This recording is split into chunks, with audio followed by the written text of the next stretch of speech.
Say you live in New York, say you live in LA, say you live in San Francisco, say you live in Chicago, say you live in any place and you say I don't care if people are living in Florida, I don't care if people are living in Texas, I don't care if they're going to Tennessee, anywhere. I am not leaving the state. Perfect. If that's you, there's two things you have to keep in mind specifically for those of you that have no plans of leaving your state or your country. Now, I'm going to make my argument to you. If it makes sense and I get you thinking, give it a thumbs up and subscribe to the channel. So let's get right into it. Last week I'm in LA. I'm giving a speech at Lowe's Hotel in Santa Monica. There's 400 people in the audience, and I open up the speech. Right off the bat, I hit the stage, I asked this question. I said, how many of you have no plans of leaving the state of California the next 3 to 5 years? And people are kind of startled by that question, so no one's really participating. I said, let me ask this question one more time. I said, there's a lot of things that's going on right now, and I'm asking you a specific question. How many of you love your state so much that you have no plans of leaving the state of California the next 3 to 5 years? You saw 70% of hands that went up. I said, perfect, no problem. I said, how many of you have plans of leaving the state of California? You're already looking at different places based on what happened the last 12 to 24 months. You see 30%. By the way, that's a pretty big number, but you saw 30% raise their hand saying, yeah, we're kind of looking to see where we're going to go next. I said, no problem. I said, today, I just want to talk to the people that want to stay in the state of California. They said, great. I said, if you're staying in the state of California, here's what you're saying. You're okay with having the highest gas prices in America. You're okay with having all-in taxes, state, gas, sales. You have the highest amongst everybody in America. You're okay with high taxes. You're okay with high crime. You're okay with high homelessness. You're okay with high regulation. You're okay with high control. I think they're about to go on masks again on this Friday, LA. You're okay with all of that. Are you still okay with all of that? You see kind of them looking to the left. I said, it's totally fine if you're still okay with that.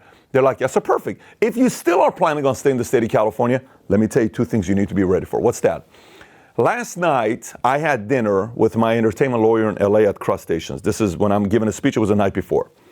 I said, my lawyer, Michael, let's call him, he says to me, he says, Patrick, I bought a house in Van Nuys.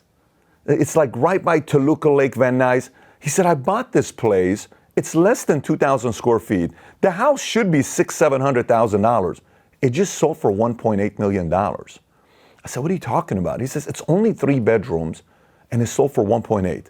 I says, I'm a lawyer. Okay, fine, maybe I can afford it. How is somebody supposed to buy that house? I don't understand it.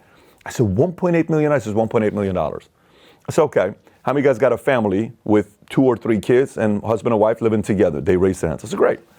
So 2,000 square foot house, 3 bedroom, 2 bath, $1.8 million. I said, what does it take to buy a $1.8 million house? I asked one of the realtors, they get up, they said, well, you need to put 10% down, which is what, 180. I said, great. I said, how many of you here have $180,000 in savings to put a down payment? I said, don't answer that, but just think about it. How many middle income families have $180K to put on a down payment of a house? They don't raise their hands. I said, okay, fine. So you got $1.62 million that you're financing. I said, what's the average mortgage payment on today's rates? 5.7. I think it just went up right now while I'm talking to you, another 3/4 of a basis point. I said, what's the payment on a, $1.6 million house at 6%? She says around $12,000, principal, insurance, tax, everything included. I said, is that $12,000 a month pre-tax money or after-tax money? Everybody's kind of like quiet. They said after-tax money. I said, perfect. So to net $12,000 in the state of California, what do I need to make pre-tax to keep $12K? She says around $20,000, 40% taxes, you keep 12. I said, no problem. So I need to make $20,000 to afford to pay $12,000 payment on a house that's barely 2,000 square feet and it's 3 bedroom, 2 bath. Yes, no problem.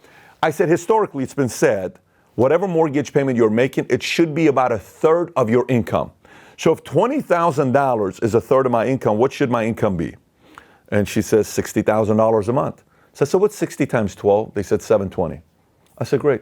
I said, how many of you here, your job's going to pay you $720 the next 6, 12, 24 months? You see everybody laughing. I said, I'm actually not laughing. I'm actually being very serious. How many of you have a family, you have wife, you have kids, you have husbands, you have all this stuff going on? How soon will your current job pay you $720 per year in the state of California? Because you said you want high taxes. You said you want high gas prices. You said you want the most expensive real estate. You said you want high crime, high homelessness. You want to stay here. I didn't tell you to stay here. You want to stay here. And they're all quiet. I said, now, same people that I asked the question from me, how many of you make less than 6 figures? 70% of hands go up. I said, great. Of those of you that said you have no plans of leaving the state of California, how many of you guys are now open-minded to it? You see, a quarter, no joke, a quarter said, I kind of have to start looking. I said, because you either going to Palmdale, Lancaster, or you got a couple options that are out in like the open, without good education, without any good security, or you got to figure out a way to do something with your income. So they said, so what's the solution? If you're going to stay here, you have to know your economics, meaning what kind of money you need to make, because you cannot do it making 50, 80 grand per year in the state of California. You can do it in other states. You cannot do it in the state unless if you're living in the boonies. You cannot do it in the state that you're in. Number one is economics. Number two is figure out politics. What do you mean by politics?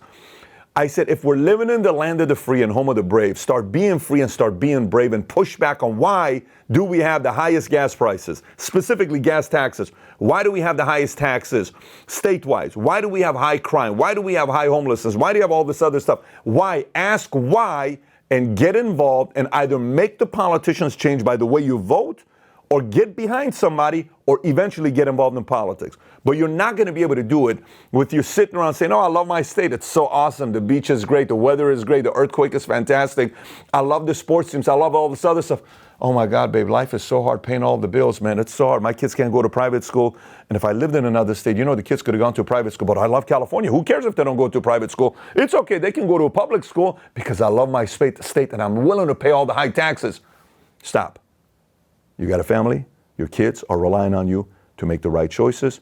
And you, the 20-year-old version older of what you are today, is also relying on you to make the right choices. And FYI, to those of you guys that are extremely loyal, and you're saying, I'll never leave the state of California, I'll never leave Illinois, I'll never leave these people that are leaving are cowards. Really? Yes. Okay. Question for you. Did your great-great-grandparents, were they born here? How many lineage up do I need to go until we can find somebody in your lineage that chose to leave their country to come here to give you a better life? Why did they do it? Were they cowards? Were our parents cowards? My parents left. Do I call my parents cowards? Or am I grateful for the fact that they left Iran, then went to Germany at a refugee camp and eventually ended up being here? Moral of the story is the following. If your state doesn't know that there's a possibility of you leaving, they will keep gassing you. They will keep raising taxes on you. They will keep doing everything to you because you keep saying, I'm not going to leave because of the beach. Make a decision for you and your family. If you're staying, make more money, get into politics. If not, leave the state and go to a different place like many other people have to protect their futures. That's your choice. Now, if you're watching this and this video is being shared with like, oh my God, did you hear what Pat said about California? He called us out. Share it with each other. But if my argument got you thinking this much, give it a thumbs up, subscribe to the channel, and share it with everybody else you know in your state that may also get pissed off, and let them see what they say about this. They'll comment below, and I'll read the comments. I totally disagree with what he has to say. No problem. I welcome it. I want a good debate. I want a good conversation. If you want to watch a couple other videos, I did one video titled 10 Reasons Why You Should Consider Moving to Another State, and 10 Reasons Why I Moved to the state of Florida. Take care, everybody. Bye-bye.